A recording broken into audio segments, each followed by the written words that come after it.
Γεια σας, είμαι ο Δημήτρης για το κανάλι μου Farmer Revolution και στο σημερινό βίντεο θα σας παρουσιάσω ένα κλαδευτικό αλυσοπρίωνο μπαταρίας της εταιρείας Αγγελής.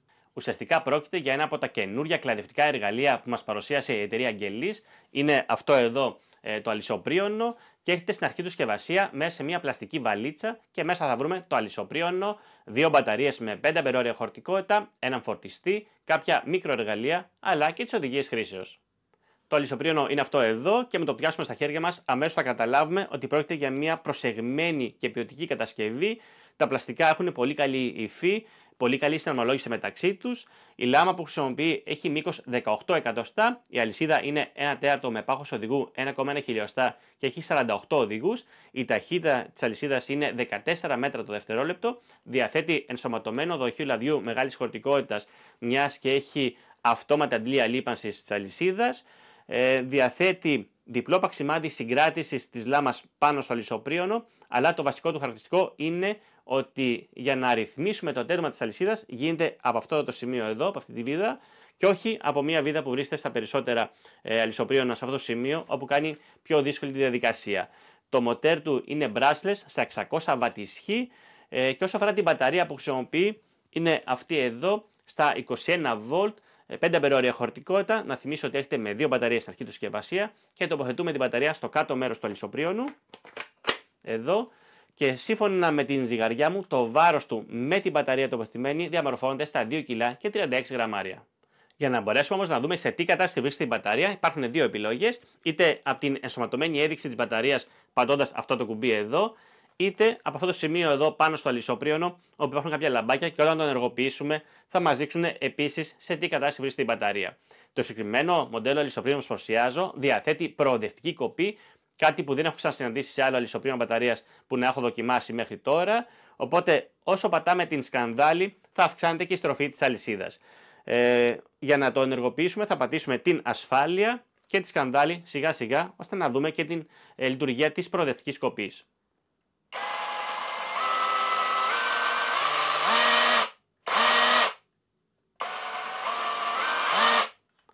Οπότε αυτό μας βοηθάει ανάλογα την διάμετρο του ξύλου που θέλουμε να κόψουμε, να διαμορφώσουμε και την ταχύτητα της αλυσίδας και με αυτόν τον τρόπο έχουμε μεγαλύτερη αυτονομία της μπαταρίας. Για να μπορέσουμε όμως να μετατρέψουμε το αλυσοπρίωνο μπαταρίας που παρουσιάζω και σε κονταροπρίωνο, η εταιρεία Αγγελής διαθέτει μια προέκταση όπου μπορούμε να διαμορφώσουμε το μήκος της από 1 μέτρο και 23 εκατοστά έως και 2 μέτρα και 48 εκατοστά, κάνοντας έτσι κοπές σε μεγάλο ύψος. Οπότε σε αυτό το σημείο είμαστε έτοιμοι να πάρουμε το αλυσοπρίωνο και να πάμε να κάνουμε και το πρακτικό μέρος του βίντεο ώστε να καταγράψουμε και την αποδοτικότητά του. Πάμε!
Έχοντας ολοκληρώσει και το πρακτικό μέρος του βίντεο, τα προσωπικά μου συμπεράσματα. Γενικά πρόκειται για ένα κλαδευτικό αλυσοπρίωνο μπαταρίας με πολύ καλό ζύγισμα, κάθεται πολύ καλά πάνω στο χέρι μας, είναι εύκολος ο χειρισμός του και θα το ξεχωρίσω σίγουρα και για την προοδευτική κοπή που διαθέτει, καθώς μας δίνει τη δυνατότητα να κάνουμε κοπές είτε σε μικρά κλαδιά, με μικρή διάμετρο δηλαδή, αλλά και σε δύσκολα σημεία με μεγάλη ακρίβεια. Όσο αφορά την ισχύ του, είδαμε ότι έκανα κοπές και σε ξύλο ελιάς που, θα το ξανατονίσω, είναι αρκετά σκληρό ξύλο, με διάμετρο 18 εκατοστά, όσο δηλαδή είναι το μήκος της λάμας, όπου μπόρεσε και έκανε αρκετά άνετα και τις συγκεκριμένες κοπές. Στα θετικά είναι σίγουρα και η δυνατότητα που έχουμε να ρυθμίσουμε το τέντωμα της αλυσίδας από αυτό το σημείο, κάνοντας την όλη διαδικασία πολύ πιο εύκολη αλλά και γρήγορη. Όσο αφορά την λίπαση της αλυσίδας, ένα δοχείο λαδιού αρκεί για μία μπαταρία, με την αυτονομία δηλαδή μιας μπαταρίας. Αυτό έχει να κάνει ανάλογα και με την διάμετρο του ξύλου που κόβουμε. Όσο αφορά την αυτονομία της μπαταρίας, για να μπορέσω να καταγράψω την αποδοτικότητά της, έκανα συνεχόμενες κοπές σε ξύλο ελιάς διαμέτρου 8 εκατοστά. Όταν αναφέρω το συνεχόμενες, έκανα δηλαδή 50 κοπές, σταματούσα, ξανασυνέχιζα μετά άλλες 50 και το καθεξής. Οπότε με μία μπαταρία των 5 αμπερόρια χωρητικότητας έκανα 198 κοπές σε ξύλο ελιάς με διάμετρο 8 εκατοστά. Προφανώς η αυτονομία της μπαταρίας αλλά και το πόσες κοπές θα κάνουμε με μία μπαταρία έχει να κάνει με τη σκληρότητα του ξύλου αλλά και τη διάμετρό του. Οπότε, αν έχουμε ένα μαλακό ξύλο ή με μικρή διάμετρο, προφανώς ο αριθμός των κοπών που θα γίνουν θα είναι αυξημένος σε σύγκριση με το αν έχουμε ένα ξύλο που είναι σκληρό ή με μεγάλη διάμετρο, όπου μειώνεται έτσι η αυτονομία της μπαταρίας. Οπότε φτάσαμε και στο σημείο που αναφέρω το κόστος του μηχανήματος που παρουσιάζω και εδώ έχουμε ένα κλαδευτικό αλυσοπρίωνο μπαταρίας της εταιρείας Αγγελής, όπου έρχεται στην αρχή του συσκευασία σε μια πλαστική βαλίτσα και μέσα θα βρούμε το αλυσοπρίωνο, 2 μπαταρίες με 5 αμπερόρια χωρητικότητα, ένα φορτιστή και θα το βρούμε στην τιμή των 220 ευρώ. Και όσο αφορά και την προέκταση, θα τη βρούμε και αυτή στην τιμή των 70 ευρώ. Και τα δύο, τόσο το αλυσοπρίωνο αλλά και την προέκταση, θα τα βρείτε στα συνεργαζόμενα καταστήματα με την εταιρεία Αγγελής. Και φτάνοντας στο τέλος για το σημερινό μας βίντεο, σας παρουσίασα ένα αλυσοπρίωνο μπαταρίας από την εταιρεία Αγγελής, όπου σίγουρα πρόκειται για ένα εργαλείο αρκετά χρήσιμο για εργασίες κλαδέματος και θα το ξεχωρίσω για την ποιότητα κατασκευής του, για την δυνατότητα που έχουμε να ρυθμίσουμε τον τέντωμα της αλυσίδας από το συγκεκριμένο σημείο, αλλά και για την ισχύ του. Αν σου άρεσε το βίντεο, πάτε ένα like, κάνε και μια εγγραφή στο κανάλι μου, ώστε να ενημερώνεσαι για ό,τι καινούργιο ανεβάζω. Γεια σας!